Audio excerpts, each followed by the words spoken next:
Welcome, everyone, to the inaugural edition of the BrownsZone.com Zone Coverage Podcast. My name is Andy Barch, and I am joined by Scott Petrak, Browns beat reporter for many years now with the Chronicle, Telegram, the Medina Gazette, and he's also judge, jury, and executioner at BrownsZone.com as well. Scott, great to be working with you, and this is, of course, a very exciting week as we're getting ready for the start of training camp. And Browns fans everywhere have been waiting for this for a very long time. You've detailed this a number of times. Before we get into our other topics here, let's begin with this. I mean, the anticipation getting ready for this week.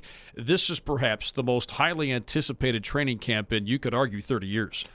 I think you're right. And first of all, I'm just excited to do this podcast. And I think Browns fans are probably a little more excited to get this season going. And I was thinking about it. I was writing these training camp previews. And I know there was excitement in 2008 because the Browns were good in 2007. They went 10-6, didn't go to the playoffs. I know in 94 they made the playoffs under Belichick. Everybody was excited going into 95. But it doesn't seem like there's been this much excitement to me since the mid-'80s when Bernie was there and he's thrown to Webster and Reggie and Brennan and Ozzie and he had Biner and Mack, because there was a sustained success back then, and you could count on the Browns being good, and it was – I remember the city being out of control, right? I was a teenager at the time, and it feels like the town is ready to get behind this Browns team for the first time, really, since then, and that makes it truly exciting. I mean, we talked about it. I can't go anywhere without people stopping me and talking about Browns and playoffs and Super Bowl, and there's some legitimacy to these discussions for finally, right? Absolutely. Well, Scott's been in some celebrity golf outings of late. He laughs at that, but we're 100% serious. And I think it's fascinating. You talk about the excitement, and it's not just playing in the celebrity golf outings. All people want to talk about are Browns. You go to the grocery store, you go to the gas station, that's all they want to talk about. Yeah, you're right. I had it happen to me at a golf outing. I had it happen to me at a wake, and then every family event I go to, it's Browns. And, I was out Saturday night in Tremont, and that came up again. It just does, and it usually does, right, because people know what I do, and it's a Browns town. But it's way at a different level this offseason, and we saw it happening last season, and you saw it with Baker, and then Kareem Hunt, and then Odell Beckham. And the fact that they finished so strong last year, and I think people like Freddie, or they love Freddie, people want to cheer for Freddie, and they think he's going to do a good job. Freddie Kitchens, the coach. Like it just is all, to me, coming together to create this moment of anticipation and excitement. And to me, the key is there's reason to be excited, right? Browns fans are excited every year. But this year, I think there's a real reason. The roster ranks up there with the best in the NFL. And you have a quarterback who we have no indication to think, or no reason to think otherwise, is going to be a really good quarterback. He might be a top 10 quarterback already in year 2. And when you have those ingredients, it's okay to get excited. It's okay to think that the Browns can win the AFC North. They've never won the AFC North, right, in their history. And all of a sudden, I think they're the favorite, and I'm not alone. Vegas odds makers think they're the favorite to win the AFC North. So therefore, I tell fans, get as excited as you want, because I think their excitement and their hope is going to be rewarded. Expectations, we can start with that, and I'm sure that's a theme that's going to continue to pop up all throughout training camp. And the million-dollar question is, how will first-year head coach Freddie Kitchens handle these expectations? I know you and I have had this conversation many a times before, and you wrote an article recently talking about how Freddie Kitchens has a plan in place for his first head coaching opportunity. What all does this plan involve? Yeah, it's interesting because he's never been a head coach at any level. Right, so there's a lot of unknowns, and he tries to kind of downplay that, in that he's been a coach for a long time. He's been an assistant in the NFL. I think was a 13-year assistant before he became the head coach, and I get that. But I think it'd be naive to believe that there's not a huge learning curve, or some learning curve at least, right, for a first-time head coach at any level. And that goes from setting the tone when players arrive, making sure you have the schedule set, all the kind of stuff away from football that goes into being a head coach. And then you talk about he's going to be the play caller, and he's going to have to decide when to challenge plays on the field. There's a lot going on, right? When to use timeouts. Nothing that all things that he's never had to do before. And we're not even going to know about those until preseason or regular season. And then there's how do you handle all the personalities? What if stuff goes bad, right? What if there's a fight on the field? Like all the things that head coaches deal with, he's going to have to deal with for the first time. Doesn't mean he can't handle it. It just means there's a lot to wonder about how Freddie's going to do. But when we talked to him in minicamp, I thought it was interesting, and I'm just going to read you the quote because I think it tells you where his mindset is. He goes, I want to be the most physical team on the field. I want to play great defense. I want to move the ball. I want to be great on special teams. That kind of sums it up. Now, in saying all that, these guys, the players, had to decide what they want the identity to be. I know what we are going to push and press for, and the identity is going to be knowing what to do, knowing when to do it, and knowing how to do it. And in everything that we do it physically. So he's trying to set a tone there and establish toughness and physicality and being smart. And I appreciate those qualities. Now he's got to translate it to the field. And it starts with coaching, it starts with the staff, and it starts with practice on Thursday. And I think that's when we're first going to get a glimpse of exactly how Freddie's going to handle this transition, which is a big one. Absolutely, and I think based on all of that, we should certainly expect this to be a very physical training camp. And that's not something that you always see in the NFL these days because the rules are a little bit more relaxed. Not to say that it isn't physical. I think every camp in some form or fashion is definitely still very physical, but based on what you hear from Freddie Kitchens there, it seems like this one's going to be a little more physical, and I think it's safe to say, too, things are going to get a little bit testy. That's not unusual when it comes to training camp, but in addition to all the physicality that he plans on using at this training camp, you have a lot of fresh new faces here as well, and it's a meshing of personalities. That's going to be a tough juggling act for him, too. Yeah, and I think it's interesting. We go back to Hard Knocks last year, right? And Freddie was the guy in the room that asks Hugh Jackson why guys aren't practicing. And can't we put him in uniform and have him stand there and watch practice as opposed to riding the bike? And that's the first time a lot of people got introduced to Freddie Kitchens. I mean, he was just a running backs coach. I mean, he had the slash title of associate head coach, but he didn't have a bigger role on the staff. I mean, I'm around the team every day. You didn't notice Freddie Kitchens, and then you did in Hard Knocks. And he'll bring that up. When he gets asked about camp or resting guys, he goes, well, didn't you watch Hard Knocks? So I think Freddie goes in saying, I'm not going to sit guys out if they have a slight hamstring thing. Maybe they won't practice fully, but I'm not going to, quote-unquote, coddle them. They're not going to be to the side. They're going to be involved. And that's a change from not only Hugh Jackson, but the coaches that preceded Hugh Jackson. And I find it interesting. I've been around Freddie a little bit. I'm not claiming to be an expert on Freddie Kitchens, but I do think he is trying to define himself partly in who he is, right? He's really proud about being genuine, and this is who I am, and I'm an honest guy. And I think being around for as long as he has, he also wants to differentiate himself from things that other guys do. And Hugh Jackson's the most obvious example because he's following Hugh Jackson and Greg Williams. When he talks about, I don't like coaches who are screamers. To me, that goes back to Greg Williams. When he talks about genuine, I think that goes back to Hugh Jackson. So I think Freddie's been around long enough that he says, I don't want to do it like this guy did. I don't want to do it like this guy did.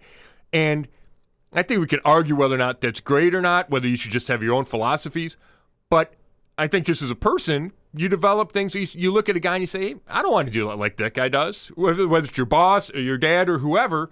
So I think part of who Freddie's going to be is looking at other coaches that he's been with and saying, I liked what they did, I didn't like what they did, and hopefully he can stick to those guns and execute that plan and be the kind of head coach that he's always kind of looked at other guys and said, that's the kind of head coach I like or I want to be. And you've detailed that many times, all the personalities, all the big names that he's been around, not only in the NFL ranks, but in the college ranks as well. So that's a name we'll continue to discuss a lot throughout training camp. We can talk about a lot of guys being under the microscope, but I think the spotlight's certainly going to be on Freddie Kitchens because we know that he's certainly going to be under the gun.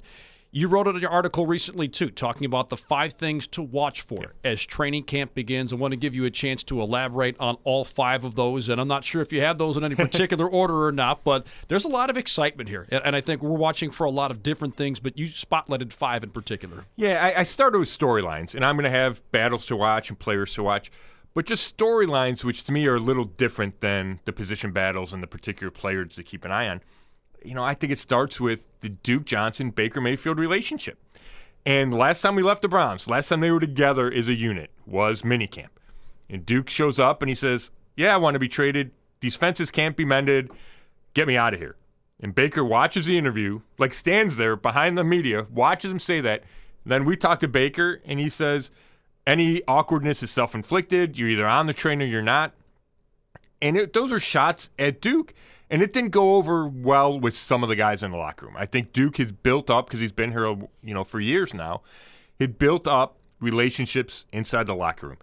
And guys didn't like Baker, a young guy, calling out Duke. When you start talking about guys' business off the field, it gets a little touchy in the locker room.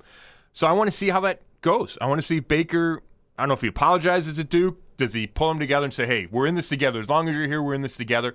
And I think if Baker does that, it would go a long way in not mending the locker room, but uniting the locker room. Because Baker views himself as a leader, and he's got to be the leader, and he's the quarterback. But you don't want any factions inside there if you can avoid them. And I think this is an easy one to fix, because Duke is a guy that, like I said, is respected in that locker room. So I don't want to see Baker just dismiss him and discard him. So that's one of the first things I'm going to watch when we get to camp. Then we talked about expectations, but the circus that entails, right? And I was there for Johnny Manziel, and that was a circus, right? And we had media from everywhere, and the questions Johnny's getting, and inflatable swans, and all of it. And I think this is going to supersede that. And part of that is a football thing, because they're going to be better, and the team's going to be better. So it's not all, quote-unquote, hype. There's a lot of it grounded in reality and the fact that there are playoff expectations. But OBJ is a superstar, a worldwide superstar, kind of on the same level. I mean, we can have this argument, but LeBron-type player, or LeBron-type celebrity star. Then you add in Baker, who's a football guy that's kind of polarizing, Heisman Trophy winner, huge name. Myles Garrett is a phenomenal talent and a different personality that media wants to talk to. Jarvis Landry. I mean, you can go on down the list. Kareem Hunt's going to be there. So I think it's going to be an insane environment. And being a young team and being an unproven team, I have big questions about how they're going to handle it. Doesn't mean they won't be able to handle it, but they have to prove that they can handle that. And maybe that means you get all the national interviews out of the way in the first couple weeks, and then you really buckle down. Maybe you don't have time to deal with all the off-field, quote-unquote, distractions, and it's all about football. But they're certainly going to have to learn to live with life in the spotlight. And while individually guys have had to learn to deal with that, organizationally, I don't think this team has, because the expectations haven't been around this team for a decade. And then we've talked about Freddie. You got to keep an eye on Freddie. Demarius Randall, the free safety, he's entering the last year of his contract. And if he's going to get an extension, it will probably come before the season starts, because once the season starts, we know how it works. Guys can see free agency coming. They can see the money, the dollar signs. They can see the market. So does something get done with him before the season starts? And then Kareem Hunt. Everybody expects him to be back week 10. We get to see him practice and play in the preseason. How's he handle it? Is he doing the right things off the field, which the Browns say he is, but then we see him talk to police outside a bar last month. So I want to keep an eye on him, because he has the potential to be a huge midseason addition in week 10, but he's got to be eligible week 10 for that to matter. So those are the kind of things, quote-unquote, off the field that I'm really going to want to pay attention to, and I think people want to know how those things happen, because all those 5 things will affect the team and could affect the season. Absolutely. And I think those are certainly things you want to keep an eye on over the next 6 weeks here as we get closer to kickoff. And, I think it's fun because there's a lot of hype surrounding this team. You mentioned the excitement in the area. You really can't go anywhere now without anybody asking you about the Browns. And one of the names that continues to pop up, you referenced it there a few moments ago, Duke Johnson. This saga just continues. He, of course, got rid of his old agent. Yep. Now he's got Drew Rosenhaus. And you wrote an article recently explaining that the Browns should keep Duke Johnson and trust that he's going to be a good teammate. I want to give you an opportunity to explain that, simply because you know how Browns fans work. They're excited now because this has the potential to be the best season record-wise they've had since all the way back in 2007 when they won 10 games. Right. And Browns fans have always had that mentality. We love you while you're here, but if you don't want to be here, then get the hell out, right? Right. No, you're right. And I find this case, I think there's so many layers to this Duke Johnson situation. And you mentioned the agent, and I don't think his former agent, Kristen Campbell, I don't think she did him any favors. because I'm fine with the trade request. Because, and I talked to Kristen when she requested the trade, April 1st was when I talked to her. And she said John Dorsey had made it known that Duke was available in trades. So if the team's willing to trade you, then as a player, I think you have every right to say, then get me out of here. Do everything you can to get me out of here. Now, obviously, John Dorsey had signed Duke to the extension last offseason. He's under contract, so Duke doesn't have a whole lot of say in what happens. It's up to John Dorsey if he wants to trade him, what he demands back in a trade. And I think that's a mid-round pick, and nobody's offered him a mid-round pick. So that's why Duke's on this team. And Dorsey appreciates Duke's talent enough not to just give him away. But I think if I'm Duke's agent, I would have had him skip minicamp. I know it's mandatory. I know the team could have fined you up to $88,000. But I think that would have sent a clear message that, hey, I'm not messing around here. I'm not going to come in and be a good guy. Get me out of here. And that may have forced John Dorsey's hand. Instead, Duke shows up. Duke practices. Duke looks good. He says what he says about wanting to be traded, but then says, I'll also be a good professional if I'm still here, which I think I appreciate as a person and as a player. But if your end goal is to get out of here, I don't think that's getting you out of here, where we see contrasted to a Le'Veon Bell or an Antonio Brown, who were in different situations, but they also got their way out of town. So he hires Drew Rosenhaus. We all know Drew Rosenhaus. He's a quote-unquote super agent. And maybe Drew can find a way to get Duke out of here. Maybe he can work with another team to give the Browns a compensation or closer to the compensation they're looking at. I think the other question is, does Drew Rosenhaus say, stay away from training camp, right? I mean, then the Browns have a decision to make. However, Duke would be subject to fines. He doesn't have a whole lot of leverage because he's under contract for a couple more years. So, like you mentioned, that thing that data analysis I'd written, the bottom line for me is, if Duke's here, Duke's going to play hard. And for a guy that's undersized, he's played every game in his career. And that's impressive.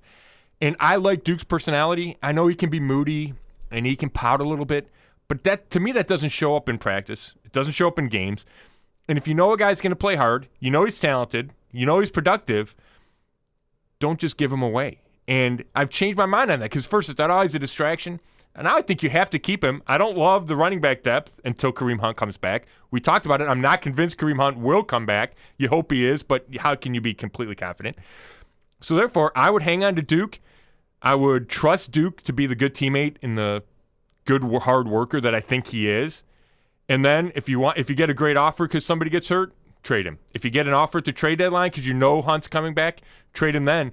But I would be in no hurry to trade him, and I would not, if I'm John Dorsey, I would not let Drew Rosenhaus force me to make a move I didn't want to make.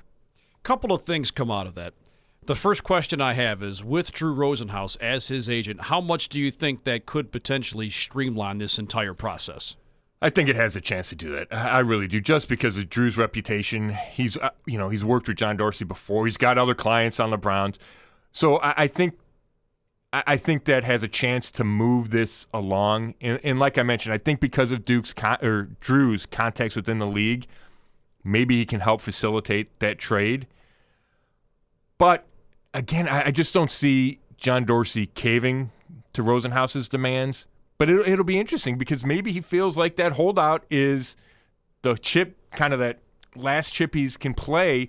And if he does, Dorsey might say, hey, this is too fragile and Duke's not important enough for us to let that kind of dominate the conversation, so let's get him out of here.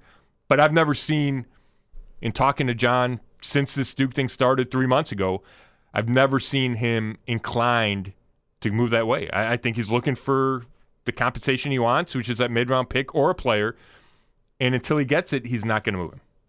That's my guess. And that's interesting to me because that leads me right down the next path. I was going to ask you about John Dorsey, who, of course, is the other end of this. He certainly doesn't strike you as the type that would be pushed around by an agent. And, you've mentioned it before.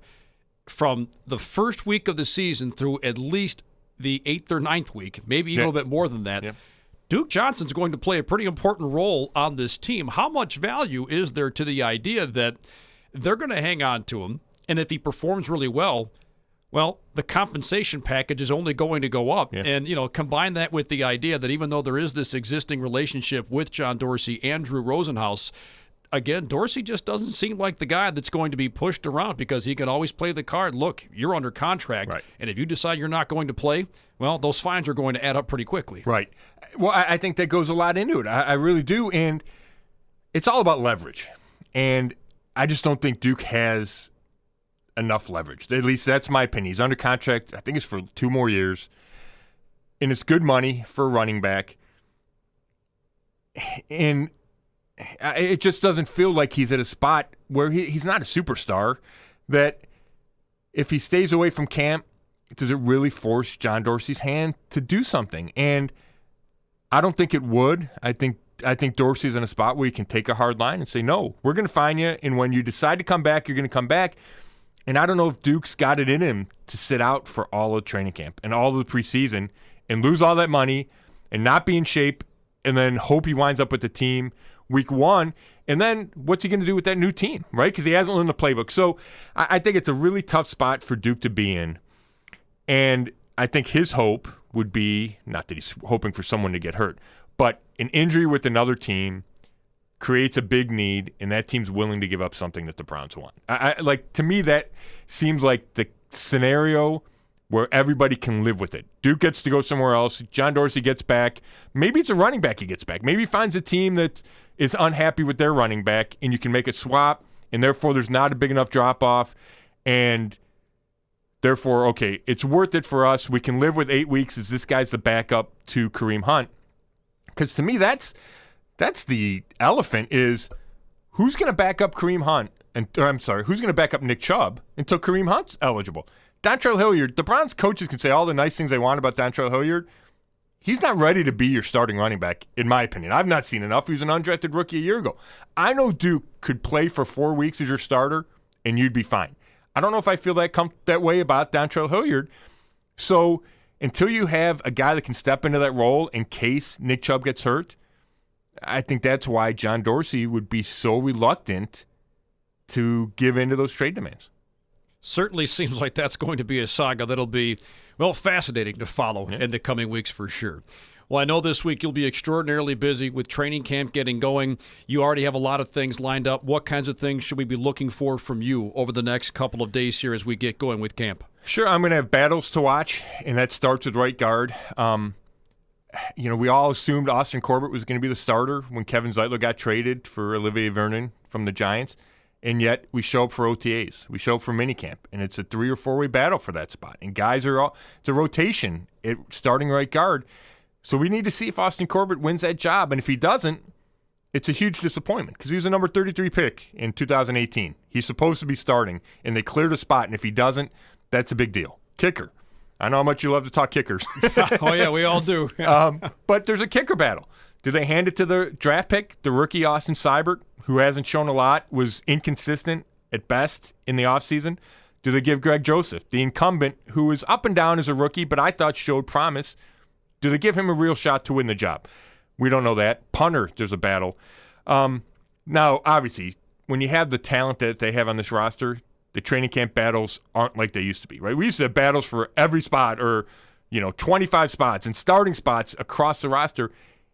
There aren't nearly as many battles, but they're also important, and they start at right guard, and they include backup receiver. They include cornerback, where it looks like rookie Greedy Williams is going to win a starting job, but he still has to do it. He has to beat out T.J. Carey and Terrence Mitchell. I'm going to be at Odell Beckham Jr. has a camp Tuesday in Strongsville. I'll be out there. We get to talk to OBJ. Then Wednesday, we talk to John Dorsey and Freddie Kitchens, and then Thursday practice starts. So we continue to have these camp previews, and then we hit the ground running with camp at the end of the week. And, it's an exciting time. It's a busy time. Training camp tickets were given, you didn't buy them, but you went on the Browns website to get them. They were all snatched up within hours. And that just goes, again, to show you the excitement level for this camp. And then people are going to be going nuts. It's the first chance to see OBJ up close and personal, and you're feet away from him at training camp. And that's fun for fans.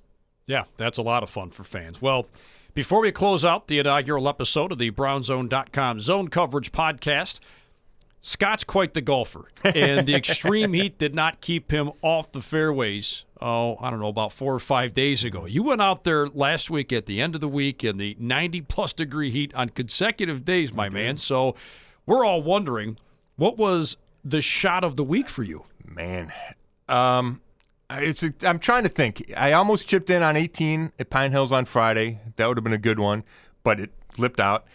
I made a couple of birdies on the back nine at Bunker Hill. Trying to think which holes they were. You know what? At number 11 at Bunker Hill, and I've played Bunker Hill. It's in Medina. I've played there countless times. I mean, I probably played there 120 times in my life. And I don't know if I've ever birdied number 11, but I hit a pretty good drive down the left side, and then I hit a 7-iron to about 3 feet and knocked it in. So I think that would be my shot of the day. For me personally, in my little world. And then how about that British Open with Shane Lowry, the Irishman winning in Northern Ireland? It was a runaway, so it wasn't as exciting to watch. You know, I like those majors that come down to the 18th hole and some guy needs to make a putt or hit a shot. But watching the excitement that those fans had and the joy that he took in that and the great golf he played in what weren't always great conditions, that's obviously the takeaway for the golf outside of my little tiny shooting 85 world. Hey, that's all right. Shooting 85 is good. In the world of many, shooting 85 is fantastic. So good stuff. Well, we'll continue to take a look at your golf shots in future episodes for sure. I know the golfing may not happen as frequently once training camp starts, but you always find a way to mix it around here and there, don't you? I do. I'm trying. I tell you what, anytime that there's a day off from camp, that's my first goal is to get around to golfing. So I'm going to leave here. It's been a little rainy, but I'm going to leave here and try to get in around to golf. I just love it so much. I really do. I mean, there's nothing I would rather do than play around to golf. Very nice. Well, that's going to put a wrap on this inaugural edition of the BrownZone.com Zone Coverage Podcast. In the coming weeks, we will detail a lot of position battles. We'll go position by position, and Scott will preview how things are looking for the Browns on a day-to-day basis. This will be a weekly podcast. We'll have this for you straight through the end of the season. Things are getting pretty interesting right now. It's been a lot of fun. Scott, a pleasure as always to work with you. We'll do it again next week. Hey, I'm looking forward to it. Thanks a lot. Thank you again. Scott Petrak with the Chronicle Telegram. Also, the Medina Gazette, judge, jury, and executioner as well at brownzone.com. You can catch all of Scott's coverage there at brownzone.com. Don't forget, Scott and I will come your way next week as well with another edition of the brownzone.com Zone Coverage Podcast. For Scott Petrak, this is Andy Barch saying thank you so much for tuning in, and we'll catch you again next week. Next week.